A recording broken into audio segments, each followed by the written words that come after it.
오늘도 성경 강좌 또 수요 예배에 나오신 사랑하는 성도님들을 주님의 이름으로 환영하고 축복합니다. 우리 옆에 계신 분들 얼굴 한번 보면서 잘 오셨습니다. 그렇게 한번 인사하시죠. 잘 오셨습니다. 잘 오셨습니다. 예, 이제 제법 날씨가 더워지네요. 그래서 이제 여름이 오고 있는 것 같아요. 우리 성도님들 모두 환절기 때 건강 잘 지키시길 바라고, 아직도 코로나가 다 끝난 게 아니라서 우리 주변에 건강에 어려움을 당하시는 분들 또 그런 일 없도록 잘 챙기시고 강건하시기를 바랍니다. 우리 같이 오늘 말씀 이제 사무엘 상하 사무엘 말씀을 이렇게 같이 묵상하죠. 우리 먼저 하나님의 말씀 같이 한번 보죠. 사무엘상 8장 4절에서부터 5절까지의 말씀입니다. 사무엘상 8장 4절 5절 말씀, 우리 제가 자막을 올려놨으니까 같이 한번 읽겠습니다. 이스라엘 모든 장로가 모여 라마에 있는 사무엘에게 나아가서 그에게 이르되, 보소서, 당신은 늙고 당신의 아들들은 당신의 행위를 따르지 아니하니 모든 나라와 같이 우리에게 왕을 세워 우리를 다스리게 하소서 한지라. 아멘. 사무엘서로 들어가기 바로 직전에 이제 우리가 사사기와 룻기를 봤죠. 지난주에 그때의 이스라엘에 왕이 없으므로 각 사람들이 자기 소견에 옳은 대로 행하였더라. 그게 이제 사사기죠. 혼돈, 악순환.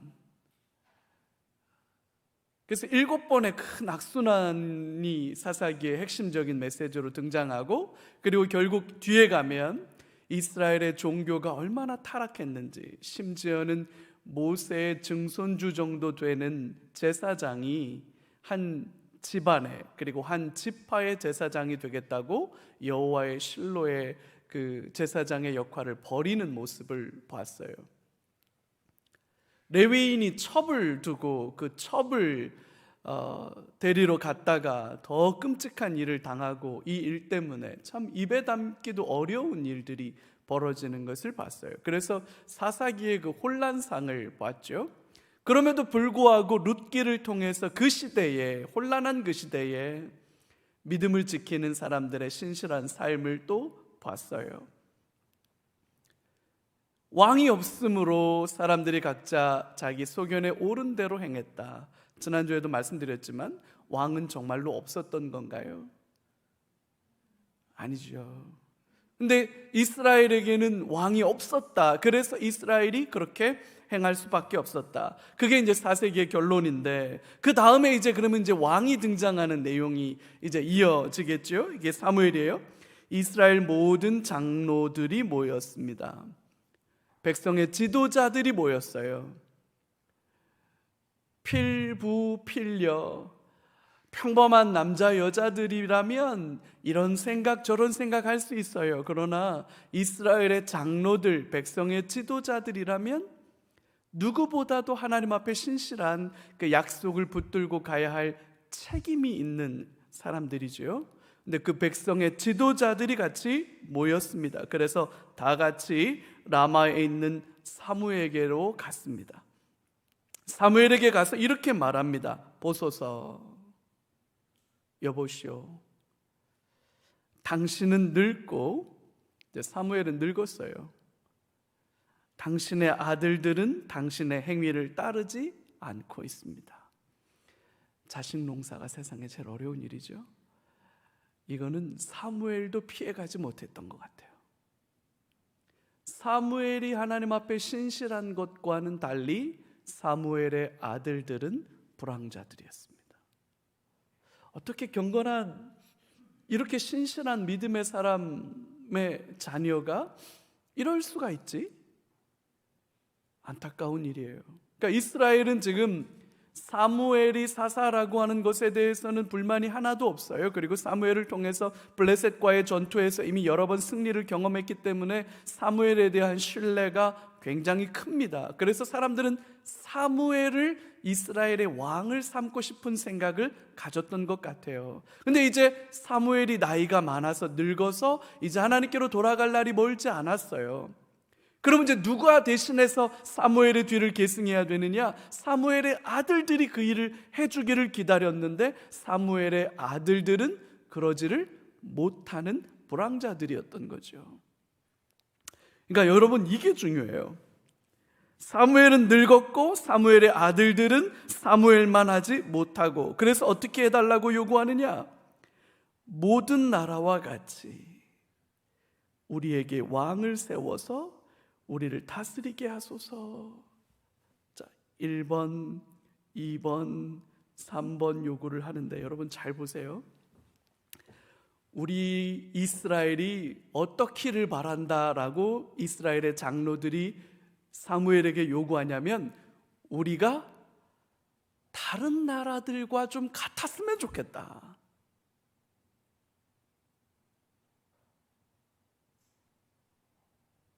아니, 좀 보통 나라들처럼 합시다. 우리도 좀. 여러분, 출애굽 때 우리가 봤죠? 출애굽을 시키면서 하나님께서, 그러니까 아브라함을 부르셨을 때는 너무 옛날 얘기라고 칩시다. 그래서 너로 모든 민족들에게 복이 될 것이고 너가 복이 될 것이다. 하나님의 이 놀라운, 다른 사람들에게는 아무에게도 준 약속이 없는 복을 아브라함에게 약속했잖아요. 너는 참 특별하단다 이거잖아요. 나는 너를 지금 굉장히 특별하게 선택했어, 이렇게 된 거잖아요. 그리고 출애굽할 때 하나님께서 이스라엘 백성들에게 요구하셨던 게 뭐예요? 너희는 내 백성이 되고 나는 너희의 하나님이 되고. 이게 하나님의 꿈이에요. 그러니까 이스라엘은 세상에 있는 많은 나라들 중에 one of them으로 있기를 원한다는 거예요? 아니면 특별한 너희이기를 원한다는 거예요? 하나님은 한 번도 그렇게 말씀해 본 적이 없는데 하나님은 늘 똑같았어요. 너희는 나에게 좀 특별하길 바란다. 나도 너희에게 특별할 거야. 그래서 너희는 내 백성이 되고 나는 너희 하나님이 되니까 너희는 내 앞에서 거룩해야 돼. 그래서 너희는 내 앞에서 거룩해야 돼. 거룩이 어떻게 우리가 가능하겠어요? 불가능하지요. 그러니까 거룩할 수 있는 길들을 일러주셨어요. 제사 제도를 통해서, 율법을 통해서, 여러 가지 제도들을 통해서 거룩할 길들을 상세하게 구체적으로 일러주셨습니다. 계속 하나님이 원하시는 건 뭐예요? 너희는 내 앞에서 거룩하라는 거예요. 너희는 다르게 살아야 된다는 거예요. 가나안 사람들처럼 살아서도 안 되고 이방 나라 사람들처럼 살아서도 안 되고, 내가 너희에게 요구하는 대로 너희는 내 백성이 되어서 내 앞에서 거룩하게 살아라, 온전하게 살아라, 구별되게 살아라, 끊임없이 그렇게 요구하는데 이스라엘 백성들도 끊임없이 하나님 앞에 말해요. 좀 보통 사람 같이 살게 좀 냅두세요. 우리도 남들처럼 하고 살게요. 나도 좀 남들처럼 하고 싶은 대로 하고 살게 좀 냅두세요. 우리도 좀 보통 사람처럼 그냥 두세요 라고 끊임없이 요구하고 있는 거예요. 여러분, 주 안에서 사랑하는 여러분, 예수님의 선택된 구원받은 성도로 살아가서 기쁘십니까?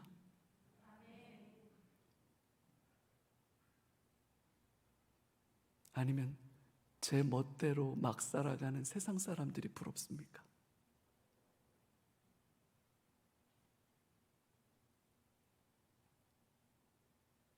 우리 마음속에 있는 늘 한결같은 불만이 이거예요. 나도 좀 보통 사람처럼 그냥 냅두라고요. 남들처럼 다 그렇게 그냥 하고 살고 싶다고요. 날 특별하게 다루지 마세요.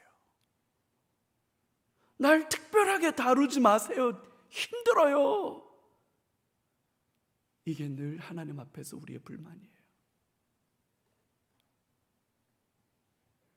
남들은 다 하고 사는데, 다 누리고 사는데 왜 난 안 돼요? 이게 늘 우리의 불만이죠. 이스라엘의 불만이에요. 모든 나라와 같이 남들 하는 대로 좀 삽시다. 안 된다는 것만 많아 여긴. 그래서 우리에게도 왕을 세워주시오. 왕이 있는 세상이 더 멋져 보이는 거예요. 하나님이 날 다스리는 것보다 세상의 원리가 날 다스리는 게 더 좋아 보여요.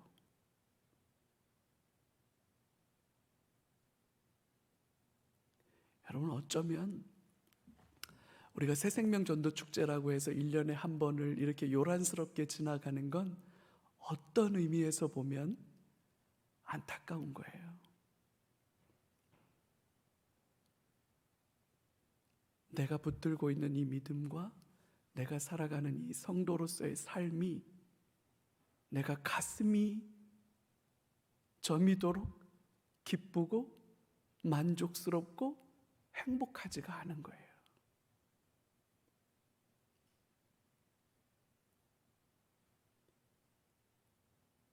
그러니까 전도가 어려운 거예요. 오히려 거꾸로 우리가 전도 될 판이야. 이렇게 우리 중에 이쪽으로 전도되어 간 사람이 지금 더 많잖아요. 신앙을 잃어버리고 믿음을 포기하고 그냥 이쪽이 더 좋아 보이는 거야. 더 편한 것 같은 거야 이게. 그 주님 말씀하셨잖아요. 좁은 길로 가라. 좁은 문으로 들어가라. 찾는 자가 많지 않다. 그 길로 가는 자들이 많지 않다. 그러나 그 길의 끝에 영생이 있다. 근데 우리는 그 길 가면서 늘 한결같이 말하는 게 나도 좀 넓은 길 가면 안 되냐고요.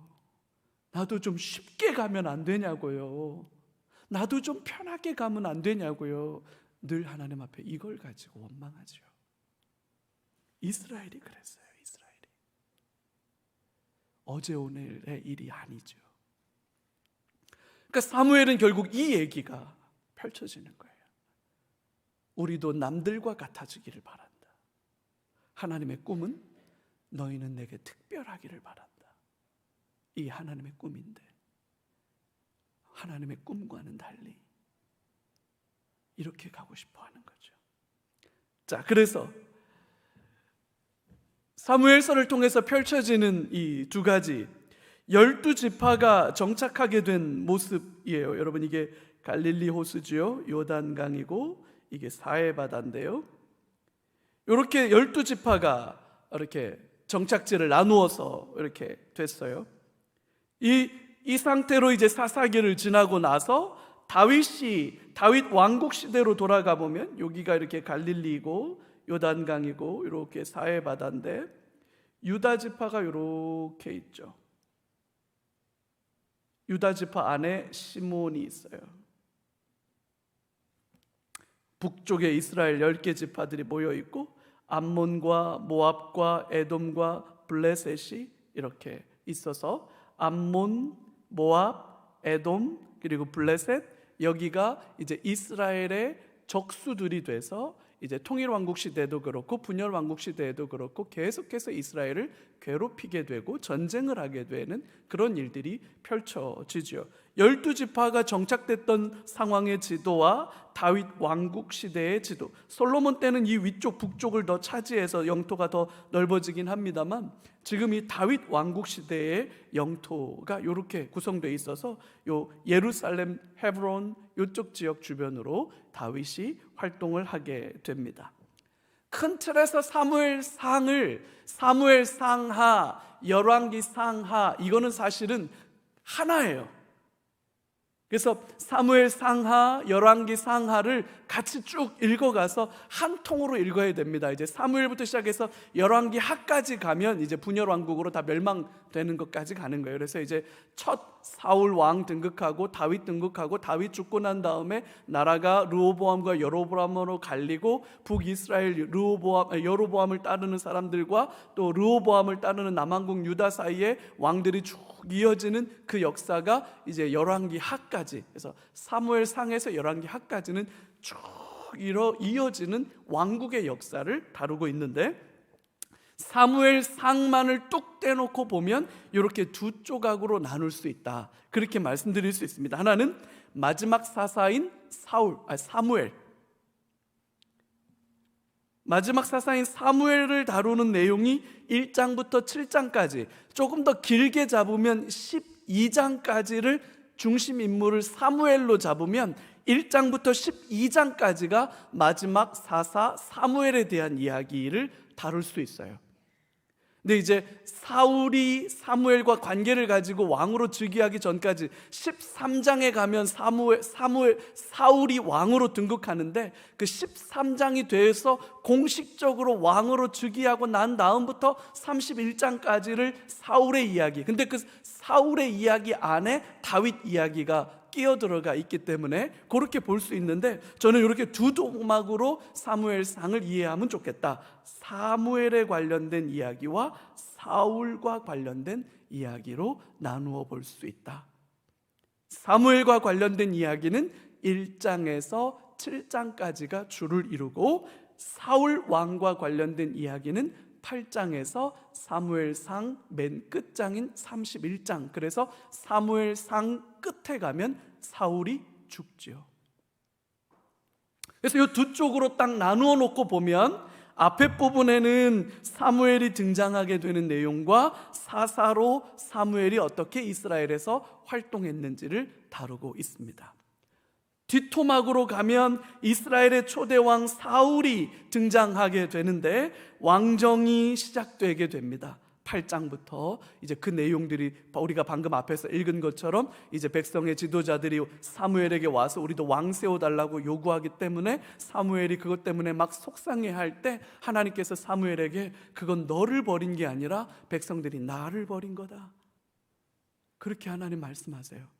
그러면서 그 왕정을 허락해 주십니다. 사울이 이제 등장하면서 사울이 어떻게 해서 왕으로 세워지게 되는지에 대한 이야기가 12장까지 등장하고, 13장부터 사울이 왕으로 즉위하고 난 다음에 쭉 역사가 펼쳐지는데, 첫 번째 왕 사울이 실패합니다. 첫 번째 왕 사울이 실패하면서 대신 누가 등장하느냐? 다윗이 등장합니다. 그래서 사울 왕 이야기 안에 다윗이 액자 구조처럼 들어가 있습니다. 그래서 다윗은 16장부터 28장까지 다윗의 이야기가 주로 펼쳐지다가, 마지막 사울의 최후가 28장 3절에서부터 31장까지 마지막 사울이 길보아산 전투에서 전사하는 내용까지를 다루고 있습니다. 이래서 이제 결국 사무엘 하로 넘어가면 다윗 왕에게 포커스가 다 가게 되죠. 그리고 이제 사무엘 하, 열왕기 상 하를 통해서 다윗 왕조가 어떻게 이어져 가고 있는지를 쭉 설명하고 있습니다. 자, 그래서 1장부터 7장까지의 내용을 주로 살펴본다면 마지막 사사 사무엘에 대한 이야기인데, 마지막 사사인 사무엘을 설명하는 그 도입부가 굉장히 드라마틱하게 시작을 해요. 한 남자에게 2명의 아내가 있습니다. 어떡하려고? 대단한 것 같아요. 한 사람도 만만치 않은데 2사람이나 만만치 않다는 게 드러납니다. 2 자매가 열심히 다툽니다. 한 자매에게는 자녀들이 있고 한 자매에게는 자녀가 없습니다. 한 자매에게 자녀가 없는데, 그래서 이 자매는 너무너무 슬프고 힘들고 자녀가 있는 자매가 이 없는 자매를 핍박합니다. 마치 하갈, 사라 스토리하고 비슷한 상황이 펼쳐지죠. 그래서 이 한나가 너무너무 마음이 아파요. 근데 남편은 한나를 더 사랑합니다. 내가 당신에게 10 아들보다도 더 귀하지 않나? 라고 말을 합니다. 여러분, 이거는 그냥 아침 드라마의 한 장면이 아니고요, 이거는 하나님의 마음이에요. 아이가 없어서 아파하는 자매는 이스라엘이에요. 어떤 면에서? 왕이 없다. 우리에게 왕이 없다. 근데 남편은 말해요. 내가 당신에게 10 아들보다도 더 낫지 않아? 근데 그게 한나에게 위로가 돼요, 안 돼요? 안 돼요. 결국 한나는 그 문제를 가지고 기도해요. 너무너무 간절히 기도해요. 그 기도하는 모습을 엘리 제사장이 보고 술 좀 끊으세요 라고 말해요. 그래서 더 아파요.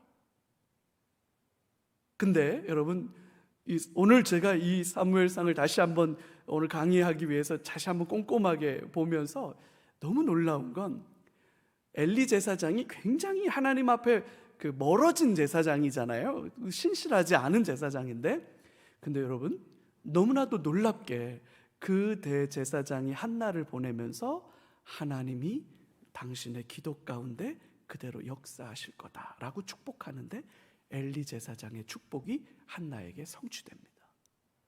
이야, 이 되도 않는 엘리 제사장인데 하나님은 그를 또 이렇게 사용하시는구나. 그런 모습으로 등장해요. 한나가 아이를 낳고 그 아이가 다 자라면 하나님께 드리겠다고 약속을 해요. 하나님께 드리겠다고 약속해서 젖을 뗄 때까지 데리고 있다가 젖을 떼고 난 뒤에는 엘리 제사장에게로 데리고 와서 성전에 머물게 하고 성전에서 살아가게 하죠. 그러면서 이제 이 아이는 엘리 제사장의 집에서 엘리 제사장의 수종을 드는 사람으로 그렇게 자라납니다. 근데 그때 뭐라고 소개하느냐? 엘리라고 하는 제사장과 그의 아들들이 어떤 모습으로 등장하냐? 정말 못된 사람들로 등장합니다. 회막에서 수종 드는 여인들과 있어서는 안 되는 부적절한 일들을 버젓이 저지르고 하나님께 드려진 제물을 하나님 앞에 제사 제도와 법칙에 맞지 않게 요즘 고기를 구워 먹고 싶어 이래가지고 구워 먹겠다고 고기를 빼들어 갑니다. 그래서 너무 빼들어 가니까 제사장의 모습이 어떻게 등장합니까? 굉장히 비둔한 모습으로 등장합니다. 하나님께 드려진 제물을 너무 많이 먹은 거예요. 너무나도 안타까운 모습이죠. 흠니와 비느하스의 범죄 사실이 엘리 제사장에게 들렸지만 엘리 제사장은 그것을 제지하지 않았습니다. 하나님이 그것을 명백하게 말씀하셨어요, 엘리에게. 그럼에도 불구하고 엘리는 그 일을 바로잡지를 못합니다. 반면에 사무엘이 등장하는데, 사무엘은 하나님이 그 사무엘에게 임재해 주십니다. 사무엘아 사무엘아 부를 때 3번이나 엘리 제사장이 부르는 줄 알고 엘리 제사장에게로 가죠. 근데 그때 3번째 엘리 제사장이 알아요. 이건 하나님이 부르시는 거구나. 엘리 제사장 입장에서는 이거 그 자리에 무릎 꿇고 엎드려서 금식 기도해야 될 일이잖아요. 대제사장인 나에게 말씀이 임하는 게 아니라 어린 꼬맹이 사무엘에게 여호와의 말씀이 임하는 거니까 엄청난 일이 벌어진 건데, 엘리 제사장은 이거를 그냥 아무렇지도 않게 대합니다. 그리고 그 밤에 사무엘에게 하나님께서 나타나셔서 엘리 제사장과 그 아들들을 다 심판하겠다라는 약속을 사무엘에게 하십니다. 그 다음날 엘리 제사장이 불러서 사무엘에게 물어요. 하나님께서 뭐라고 하시던? 대답하기 어려웠지만 사무엘은 있는 그대로 엘리 제사장에게 다 말해줍니다. 하나님이 이렇게 하시겠다고 말씀하십니다. 그리고 실제로 사사 사무엘이 이제 등장을 하는데 블레셋과 전투가 벌어져요. 블레셋이 쳐들어왔거든요. 그래서 그 블레셋을 이기기가 어려우니까 언약궤를 가지고 오면, 이때 당시만 해도 여러분, 요 시대가 어느 시대냐면 사울 왕이 BC 1040년쯤 왕으로 즉위합니다. 그러니까 지금으로부터는 한 3000년 전쯤이고요. 이게 언제 시대냐면 우리나라는 아직도 고조선입니다. 그러니까 겁나 오래전 일인 거죠. 우리가 막 다윗 나오고 막 이러니까 막 굉장히 가까운 막 일인 것 같이 여겨지지만 우리나라는 아직 고조선, 알에서 태어나셨다고 하는 우리 고주몽께서 아직 태어나기도 훨씬 전 일, 고구려가 BC 한 400년경쯤 시작이 되니까 그거보다 한 600년 전 일이에요. 그러니까 엄청 옛날 일이 되겠죠. 그때 이때 당시는 전쟁이 어떤 개념이냐면 신들이 전쟁을 하는 거예요. 우리 부족의 신이 저쪽 부족의 신과 싸움을 벌이는 거거든요. 그래서 전투를 하기 전에 반드시 뭐를 받아야 되냐면 신탁을 받아야 돼요. 이 전쟁을 해야 될지 말아야 될지에 대한 신의 어떤 계시를 필요로 하는 거거든요. 그래서 우리 은나라, 주나라, 갑골문 같은 게 다 그거잖아요. 거북이 등껍질에서 이게 어떤 글씨가 나오냐다 그걸 가지고 점을 치고 그걸 가지고 이 전쟁을 해야 되는지 말아야 되는지 했던 그런 것처럼 비슷한 거예요. 블레셋이 쳐들어왔는데 너무나도 많이 쳐들어와서 감당이 안 돼. 그랬더니 이스라엘 백성의 지도자들이 뭘 요구하냐면 언약궤가 이 전투에 참전하면 우리가 이길 것 같다. 그래서 엘리의 두 아들인 흠니와 비느하스가 이제 엘리를 이어서 제사장이 될 사람들이니까 그 흠니와 비느하스가 언약궤를 메고 이 전투에 참전합니다. 그래서 막 이스라엘 백성들이 사기가 충천해요. 블레셋 사람들은 와, 이 전쟁 망했다. 이스라엘의 여호와가 임했다. 우리는 이제 망했다. 근데 역설적이게도 블레셋 사람들이 그냥 죽을 수 없으니 아무튼 우리가 힘을 내보자. 하여튼 여호와가 저쪽에 임했다지만 우리도 힘을 내서 싸워보자. 그래서 그 전투에 어떤 결과가 벌어지냐면 블레셋이 완전히 이스라엘을 압도하고 이겨버립니다. 흠니와 비느하스가 언약궤 메고 나왔다가 그 전장에서 전투하다가 죽습니다. 그리고 언약궤를 블레셋이 빼앗아 버립니다. 그리고 이 소식을 전해주는 사람이 엘리에게로 달려가서 엘리 제사장에게 그 얘기를 할 때 엘리 제사장이 의자에 앉아있다가 그 얘기를 듣다가 그냥 뒤로 넘어져가지고 이 벽에 목이 부러져가지고 그 자리에서 죽습니다. 엄청난 비극이 하루아침에 엘리도 죽고 흠니와 비느하스도 그 전투에 다 죽고 여호와의 언약궤는 빼앗겨 버립니다. 그래서 블레셋 사람들이 다곤 신전에 갖다 놓았는데 다곤 신상이 2번이나 무너져가지고 두 번째에는 이제 목과 손발이 다 끊어지는 그런 일들이 벌어지죠. 결국 전 나는 암소 2마리, 전 나는 암소라고 하는 게 송아지를 따로 떼어놨으니까 여러분, 새끼가 있는 어미소라면 본능적으로 새끼에게 끌릴 텐데 이 2마리의 암소가 수레를 끌고 이스라엘로 올라갑니다. 울면서 올라갑니다. 그리고 이스라엘 백성들이 그 소를 잡아서 그 수레를 번제나무 삼아서 거기서 여호와께 번제를 드리죠. 그래서 이스라엘의 언약궤가 돌아오긴 했지만 그 엄청난 일이 벌어졌습니다. 이후로 사무엘이 이제 성년이 되어서 사사로서의 역할을 하기 시작할 때 또 한 번 전투가 벌어졌는데 이번에는 사무엘이 앞서 나가서 이스라엘을 이끌고 전투에 참전하게 되고 에벤에셀까지, 여기까지 하나님이 도우셨다 할 정도로 블레셋을 이깁니다. 그러니까 엄청난 전투에서 승리를 거두죠. 근데 그 사건 이후에 8장이 등장하는 거예요. 이스라엘의 지도자들이 사무엘에게 와서 당신은 나이가 많아서 늙었고 당신의 아들들은 마뜩지가 않으니 다른 나라들처럼 우리도 왕을 세워서 우리를 다스리게 해주십시오 라고 하는 요청을 합니다. 이스라엘이 하나님을 왕으로 인정하지 않았다라는 거예요. 사무엘이 경고합니다. 왕정이 좋아 보이냐? 왕을 세워서 왕을 통해서 통치가 이루어지면 정말로 좋을 것처럼 여겨지냐? 그때 사무엘이 이스라엘 백성들에게 왕은 결국 너희의 자녀들을 그리고 너희의 재산을 결국 수탈할 수밖에 없다. 징집할 수밖에 없다. 군대를 세금을 바칠 수밖에 없다. 그런 이야기를 하지만 이스라엘 백성들은 하나님 앞에서 다른 나라들과 같기를 끊임없이 요구해요. 결국 하나님이 허용해 주십니다.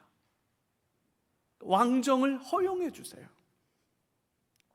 그리고 그 허용되어진 왕정 제도의 첫 출발로 이제 이스라엘의 왕을 세워야 되는데, 마찬가지로 이스라엘의 왕을 세우는 작업을 제비뽑기로 합니다. 제비뽑기로. 왕을 뽑는 제비뽑기가 있기 전에 사울이 사무엘을 만나요. 아버지의 나귀를 잃어버렸는데 그 잃어버린 나귀를 찾아서 사울이 자기의 사환과 함께, 그러니까 종과 함께 그 나귀를 찾으러 이틀 삼일을 헤매고 돌아다니다가 결국 사무엘에게 가서 묻습니다. 선지자에게 가서 물어보면 좋겠다. 그래서 사무엘에게 자기의 그 나귀의 행방을 좀 묻기 위해서 찾아가는데, 이때 찾아온 사울을 보고 사무엘의 마음이 흡족합니다. 이 사람이 이스라엘의 왕이구나. 그래서 그 사울에게 사무엘이 기름을 부어요. 그리고 난 뒤에 이스라엘 백성들의 총회를 공식적으로 모읍니다.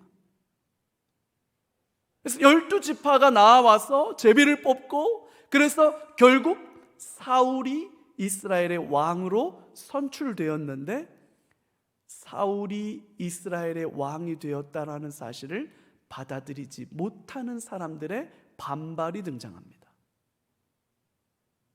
그래서 사울 왕이 첫 왕으로 선출은 되었음에도 불구하고 왕으로서의 즉위식을 갖거나 왕으로서의 역할을 딱 하고 시작하기가 어려워진 상황이 됐을 때, 암몬 사람들이 길르앗 야벳을 침략합니다. 그래서 암몬 사람이 길르앗 야벳을 침략했다는 소리를 듣고 사울이 소를 가지고 밭을 갈고 있다가 그 소식을 듣고 자기가 밭을 갈던 그 소를 쪼개어서 이스라엘 백성들에게 보낸 뒤에 이스라엘 소집령, 군대 소집령을 발표합니다. 그리고 이 사울의 소집령에 의해서 이스라엘 백성들이 모이고, 그래서 사울이 그 전투를 이끌어서 그 전투를 승리로 결론 짓습니다. 그래서 이제 사울의 왕권이 비로소 실질적으로 확립이 됩니다. 3천의 군대를 정예군으로 뽑아서 2,000명의 군대는 사울이 자기와 함께 있게 하고 1,000명의 군대는 자기의 아들 요나단에게 줍니다. 그래서 중앙군을 둡니다.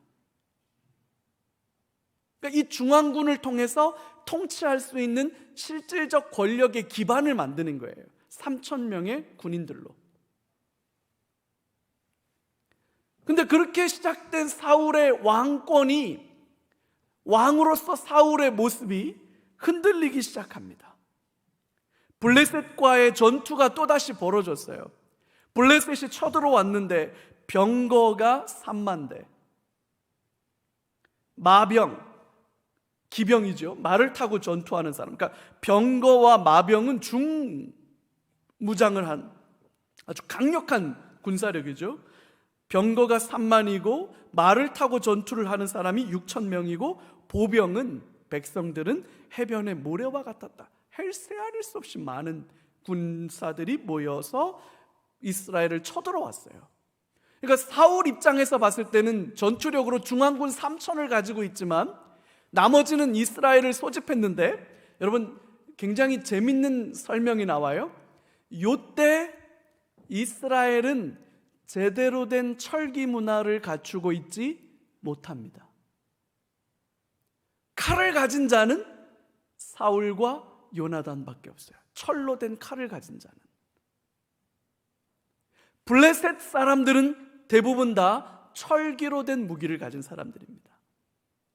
여러분 고구려, 우리나라 역사에서도 여러분 생각 너무 오래전에 배우신 거라서 어떨지 모르겠지만, 여러분 고구려를 건국할 때 한나라와 고구려를 건국하는 동안 계속 전투를 벌일 때, 여러분 고구려가 건국되는 결정적인 역할이 뭡니까? 철기 문화가 시작됐기 때문에 고구려가 건국될 수 있던 거예요. 한나라는 이미부터 철기 문화였고, 그래서 한나라의 지배 아래 있었는데, 그것에서 저항해서 이제 새로운 나라를 이룰 수 있었던 건 이제 한반도에도 철기 문화가 전래돼 들어왔기 때문에 고구려가 그 철기 문화를 기반으로 한나라의 그 억압을 물리치고 나라를 세울 수 있었던 건데, 이스라엘이 딱 그 짝이었어요. 블레셋은 철기 문화를 가지고 있었지만 이스라엘은 아직 제대로 된 철기 문화를 갖추지 못하던 시절이었던 거죠. 근데 병거가 쳐들어오고 마병이 쳐들어오고 엄청난 군사가 쳐들어오니까 사울 입장에서는 무기 수준도 모자랄 뿐만 아니라 병력 숫자에서도 열세이기 때문에 이 전투를 할 수가 없어요.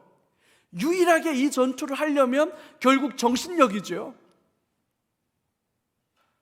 그 정신력의 근거가 뭡니까? 하나님 앞에 제사를 드리고 하나님이 이 전쟁을 승리로 이끌어 주신다라는 확답을 받아내는 거잖아요. 그래서 사무엘을 초청해서 전쟁을 치르기 전에 하나님께 제사를 드리고 이 제사를 통해서 이스라엘 군대를 하나로 묶어내는 작업을 하는 게 너무너무 중요한데, 아마도 사무엘이 7일 동안 기다리라고 했던 모양이에요. 그래서 사울이 그 시간이 될 때까지 기다립니다. 약속한 시간이 됐는데도 사무엘이 오지를 않아요. 약속한 시간이 됐는데 사무엘이 안 오니까 이스라엘 백성들은 두려움에 각각 자기 집으로 돌아가 버립니다. 군사는 흩어지고 블레셋 군대는 너무나도 막강하게 쳐들어왔고 이스라엘의 왕인 사울 입장에서는 선택할 게 없었어요. 그래서 자기가 직접 제사를 집전합니다. 그리고 그 제사가 다 마치는 순간 사무엘이 당도합니다. 지금 당신이 무슨 일을 벌였습니까? 사울은 말합니다. 당신이 약속한 시간에 안 왔고 백성들은 흩어지고 두려움이 백성들 사이에 사로잡기 시작하니까 나로서는 어쩔 수 없었습니다 라고 말할 때 사무엘은 분명하게 선포합니다. 당신이 하나님을 향한 신뢰와 믿음을 저버린 겁니다.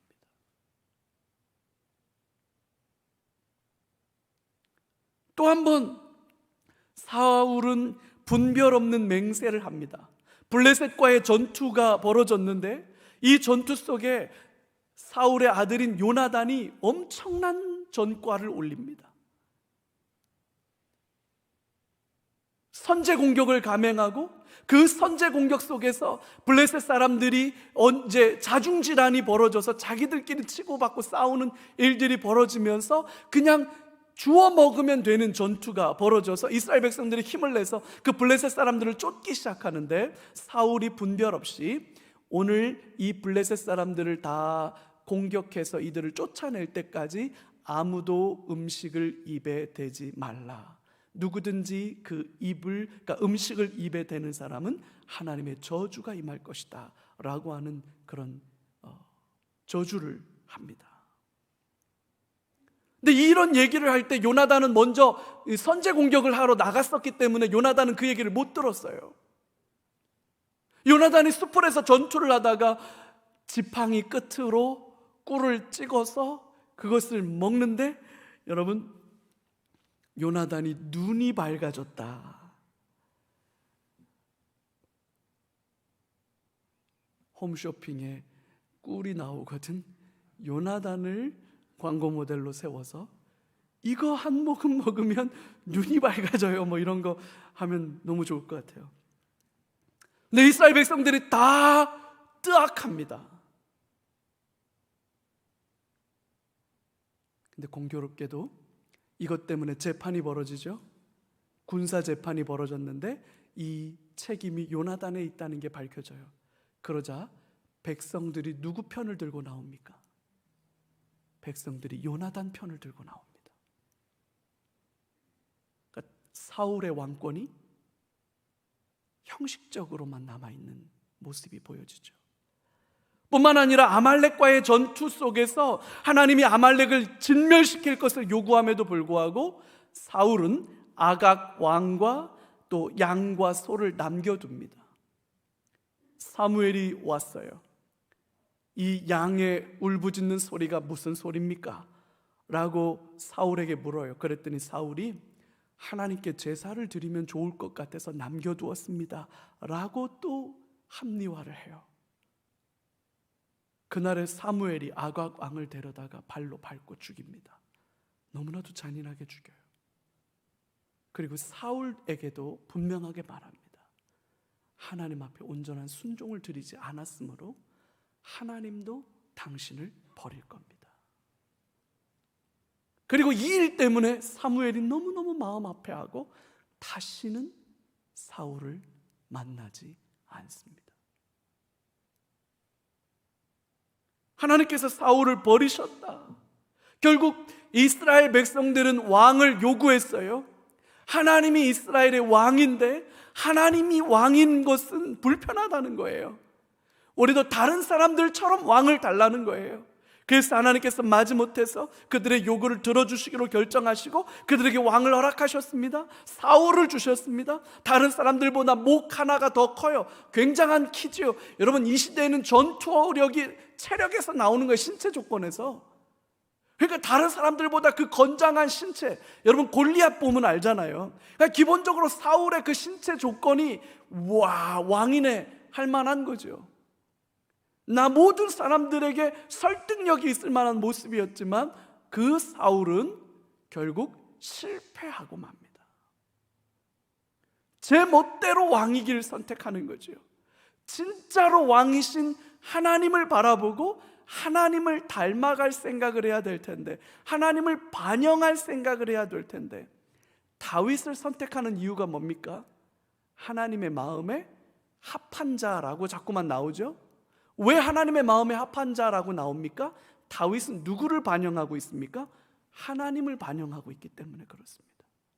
다윗이 탁월한 이유는 다윗이 실수를 하지 않았거나 죄를 짓지 않아서가 아닙니다. 다윗이 철저하게 하나님을 반영하기 위해서 애쓰고 있기 때문에 하나님은 다윗을 인정해 주시는 겁니다. 반면에 사울이 실패하는 이유가 뭡니까? 사울은 하나님을 반영하는 왕이 됐어야 하는데 그저 사람 왕이 되고 말았습니다.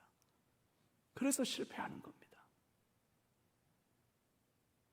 하나님을 반영하는 왕, 하나님을 보여줄 수 있어야 되는데, 그러면서 이제 이대왕 다윗이 등장하죠. 사울이 버림받으니까 그 다음 대안이 뭐냐?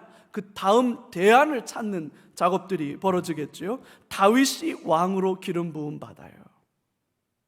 이새의 7 아들들이 다 사무엘 앞으로 지나갔는데 첫째 아들이 지나갈 때 사무엘의 마음이 막 완전 우유 빛깔 이렇게 막 할만했는데 하나님은 아니라 그래요. 사람들은 외모를 보지만 하나님은 중심을 본다. 하나님은 중심을 본다.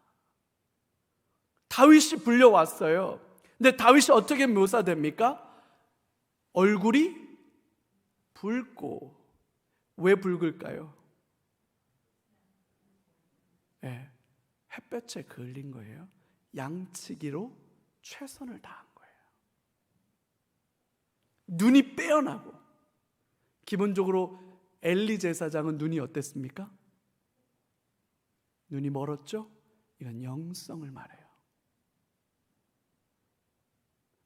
사울에게는 눈이 어두워서 안 보여요. 근데 다윗은 눈이 빼어나다. 반짝반짝반짝반짝 하는 거죠. 왜? 하나님을 향한 사랑이 있었기 때문에, 예배자였기 때문에. 아름다웠다. 네, 여러분 연목사를 보시면 되죠. 오늘 굉장히 불쾌해 하시는 분이 몇 분 계셔가지고 죄송합니다. 이렇게 다윗의 모습을 그렇게 묘사한 건 결국 이것은 하나님의 시선이에요. 하나님의 시선. 그래서 다윗에게 기름을 부었어요. 다윗의 나이가 17살 정도 되는 나이에. 그리고 이제 또 블레셋과의 전투가 벌어져서 골리앗, 키가 겁나게 큰 2m 80 정도 되는 골리앗이 나와서 골리앗을 다윗이 무찌르죠. 여러분 단병접전, 칼이나 창을 들고 칼이나 창이 미칠 수 있는 범위에서 전투를 하는 사람과 멀리 떨어져서 물매를 던지는 사람이 전투를 벌이면 여러분 누가 유리해요?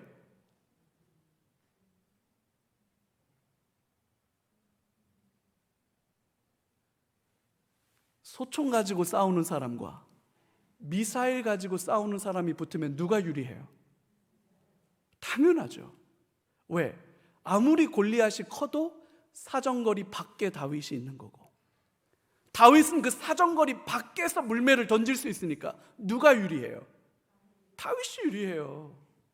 다윗은 그걸 아는 거예요. 그러니까 사울의 왕복을 입고 사울의 갑옷을 입고 사울의 창과 칼을 들고 전투에 나가려다가 아니라고 벗어버려요. 그리고 시내에 가서 매끈한 돌 5개, 그 5개의 물매를 듭니다. 한쪽 끝에 그 돌멩이를 놓고 한쪽 끝을 잡아요. 양쪽 끝을 잡아요. 그래서 이렇게 획획 돌려가지고 그 원심력을 이용해서 한쪽 끈을 놓으면 돌멩이가 확 날아가는 그런 원리잖아요. 그러니까 멀리서도 정확하게 맞출 수만 있으면, 여러분 골리앗이 아무리 커도 30m 거인이라 할지라도 다윗이 유리한 거예요. 다윗이 분명하게 말하죠. 너는 칼과 단창으로 나에게 나오지만 나는 만군의 여호와의 이름으로 너에게 나아간다. 할례도 받지 않은 주제에 살아계신 하나님을 모욕하냐. 하나님을 향한 열정이 다윗에게는 견줄 수 없는 열정이 있었던 거죠. 그리고 물매를 하나 던졌는데 그게 이마에 들어가 박혀버립니다. 이마에 돌멩이가 박혔다. 게임 끝난 거죠. 칼이 없어. 다윗은 가가지고 골리앗의 칼을 빼서 골리앗의 목을 자릅니다. 이게 굉장한 수치예요. 그리고 그 골리앗의 목을 들고 사울 왕 앞에 오지요. 그리고 나서 이제 다윗이 사울 왕의 왕궁에 이제 함께 있기 시작하는데, 사울은 결정적으로 다윗이 사람들의 마음을 얻으면 얻을수록 사울은 불안합니다. 사람들이 자기에게서 떠나갔다는 걸 알기 때문에. 사람들의 마음이 누구에게로 기울었다는 걸 아냐면 다윗에게 기울었다는 걸 알고, 거꾸로 사울에게는 하나님의 신이 떠나서 하나님이 부리신 악신이 임했고, 다윗에게는 하나님이 함께 하셔서 다윗이 하는 모든 일들이 다 형통하고 지혜롭게 행하고 사람들의 마음을 모읍니다. 그러면 그럴수록 사울은 더 다윗이 미운 거죠. 그래서 사울은 기본적으로 창을 쓰는 사람인데, 사울이 몇 차례 다윗을 향하여 창을 던지는데 다 빗나갑니다. 그리고 이제 다윗은 도망자가 되는데, 심지어는 가드왕 아기스 앞에서 미친 척을 할 정도로 그런 참 비참한 모습을 보여주죠. 아둘람 굴에서 군대를 조직하는데 그때 나온 400명 정도의 군인들이 다 억울한 자, 원통한 자, 참 그런 사람들만 모였어요. 사울 왕을 죽일 수 있는 결정적인 2번의 기회가 주어집니다. 엔게디 광야와 십 광야에서 다윗은 하나님의 기름 부음 받은 자를 자기 손을 들지 않습니다. 그 사건이 있고 난 다음에 아비가일을 아내로 맞아요. 나발, 미련한 자, 어리석은 자라는 뜻을 가진 그 나발.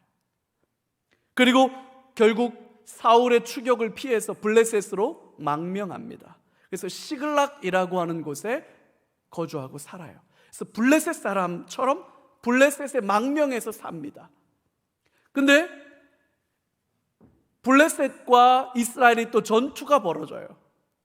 그래서 대규모 블레셋 군대가 이스라엘을 쳐들어가는데 이제 시글락에 망명을 와 있기 때문에 다윗도 전투에 참전을 하게 되는데 나머지 블레셋 방백들이 다윗이 만약에 등을 돌리면 우리는 큰일 난다. 그래서 다윗은 참전하지 않았으면 좋겠다. 그래서 그 전쟁에 다윗은 참전하지 않게 됩니다.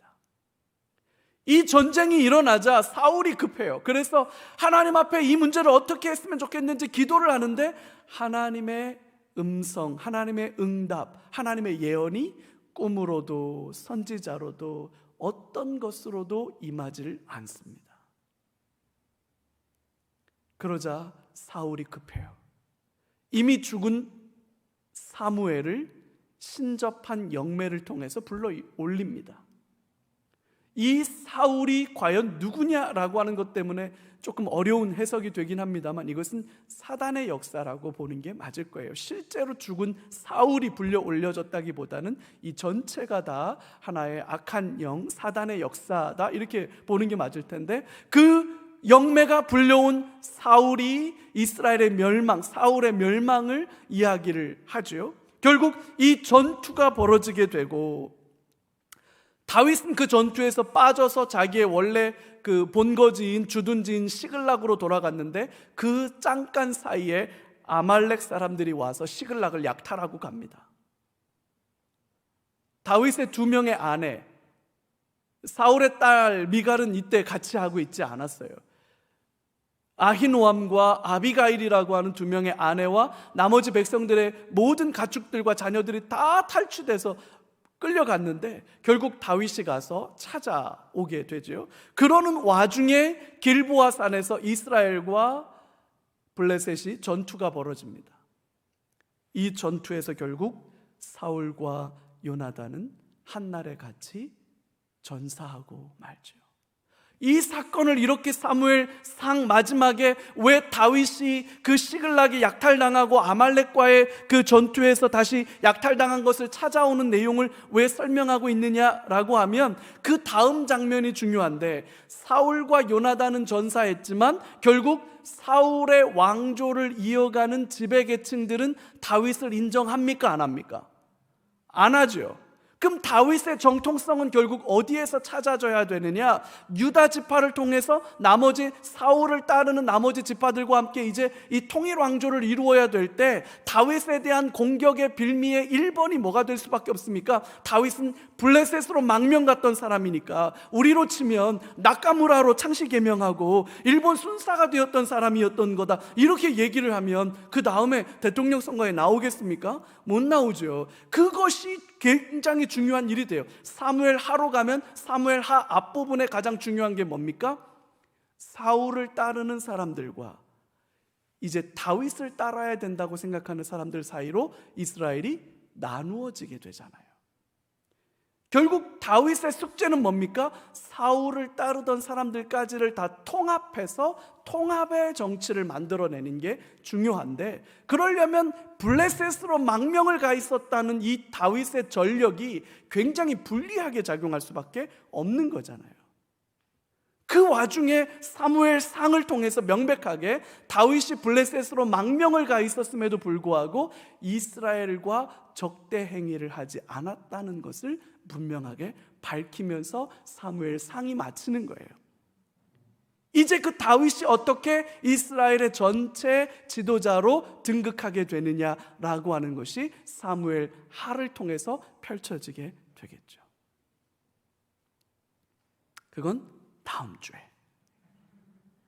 자, 그러면 이제 우리 성도님들께서는 사무엘상을 꼼꼼하게 읽어주시고, 또 읽으신 분들은 사무엘 하까지를 꼼꼼하게 읽으셔서 사무엘상하, 열왕기상하를 통해서 하나님이 어떻게 이 역사를 이어가시는지, 하나님이 특별하기를 원하셨던 이스라엘이 남들과 똑같아지기를 원할 때 하나님은 아픈 마음에 그걸 허락해 주셨음에도 불구하고 하나님의 마음에 합한 다윗을 통해서 하나님은 하나님의 구원 역사를 면밀히 이어가고 계신다라고 하는 이 놀라운 사실을 오늘 성경 안에서 만나게 될 겁니다. 하나님의 신실한 약속이 그때도 있었던 것처럼 오늘 우리에게도 있을 줄로 확신합니다.